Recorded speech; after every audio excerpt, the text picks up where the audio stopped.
siapa yang tanam bunga kertas tapi pokok korang tak nak berbunga, kalau dah berbunga pun tak nak merimbun.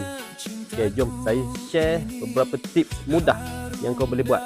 Okay, first, untuk yang belum tahu, bunga kertas ni dia nak tempat yang panas. Jangan letak di bawah teduhan. Biar sepanjang hari panas pun tak ada masalah. Lagi panas, lagi dia suka. Kedua, kalau kau siram, jangan siram pada daun ataupun pada bunga. Siram terus direct pada tanah. Siram hanya sehari sekali dan pastikan air jangan bertakung. Okay, ketiga, kalau kau tanam pasu, kalau akar dah keluar pada pasu ni, korang potong saja. Korang jangan risau, pokok korang takkan mati. Sebab pokok bunga kertas ni dia super stres.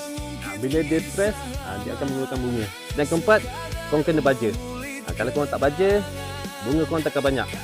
Bila korang baja, korang akan dapat bunga yang merimbun macam ni. Saya pakai baja ni, Batek Premium. Korang boleh bagi 1 ke 2 tulu. Lepas tu korang siram. Korang tengok perubahan pokok bunga korang nanti. Baja ni saya ada letak dalam link kat bawah. Selamat berkebun, selamat mencuba.